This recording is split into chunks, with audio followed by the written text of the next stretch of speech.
கேங்கில் member ஆகுதுங்கிறது சாதாரண matter இல்லை. ஒரு கேங் லீடரால தான் இன்னொரு கேங் லீடரை சாடிக்க முடியும்.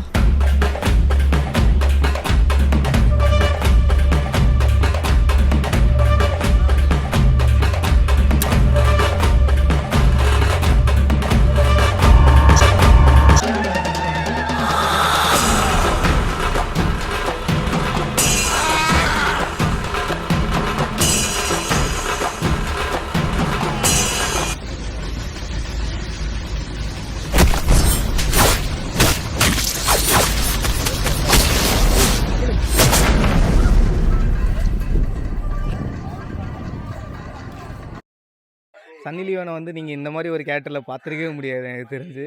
அதுவும் ரொம்ப ராவாக இருக்குது. ஸோ பீப்புள்ஸ் வந்து அந்த மென்டாலிட்டிலேருந்து அவங்கள வந்து இப்போ அவங்க கொடுக்குற எஃபர்ட்டை வந்து அவங்க அச்சீவ் பண்ணணும்னு நான் நம்புகிறேன். லைக் அதை அப்ரிஷியேட் பண்ணணும். ஆக்சுவலி அவங்க இதில் நிறைய எஃபர்ட் போட் பண்ணியிருக்காங்க தெரியுது. அதில் அவங்க மொத்த ஆக்டிவ் ஃபீல் நல்லா தெரியுது. சூப்பராக இருக்கு ப்ரோ. ஆக்சுவலாக சன்னி லியோன் எது நாங்கள் ஒரு புது ஒரு அவதாரில் போகிறோம். கண்டிப்பாக அது டிஃப்ரெண்ட்டாக நல்லா தான் இருக்கணும். அவங்க ஒரு ஆக்டர், அது ஒரு ஆக்டர்ன்றதை லைக் நடிப்பாங்கன்றதில் ப்ரூவ் பண்ணுறாங்க. ஸோ சன்னி லியோன்லாம் டிஃப்ரெண்ட்டாக நடிச்சிருக்காங்க. ஸோ யூஷுவலோட கொஞ்சம் டிஃப்ரெண்ட்டாக பண்ணியிருக்காங்க இந்த படத்தில். அதனால அது அப்ரிஷியேட்டட் சேஞ்ச். இதுக்கு முன்னாடி அவங்களுக்கு தெரியாததா இருந்தாலும் காமன் ஆடியன்ஸ்க்கு அது எஸ்டாப்ளிஷ் பண்ணிக்கிற மாதிரியா தான் இருந்துச்சு. இந்த மூவில பார்க்கும்போது டிஃப்ரெண்ட் ரோல் எடுத்து பண்ணியிருக்காங்க அண்ட் வயலண்டாகவும் இருக்கு. சனியில் வேற மாதிரி இருக்காங்க. இதில் ஃபுல்லாக த்ரில்லாக இருக்காங்க. அது சனியில் அந்த மாதிரி இருப்பாங்க பார்த்துக்கோங்க. இது வேற மாதிரி சேஞ்ச் வரும் ப்ரோ. இந்த தமிழுக்கு மாதிரி படம் வச்சுருந்தாங்க, பேய் படம் வச்சுருந்தாங்க. அதில் பார்க்கும்போது இதை பார்க்க கொஞ்சம் டிஃப்ரென்ஸாக நல்லாயிருக்கு. நான் முன்னாடி ஓஎம்ஜி படம்லாம் பார்த்தது.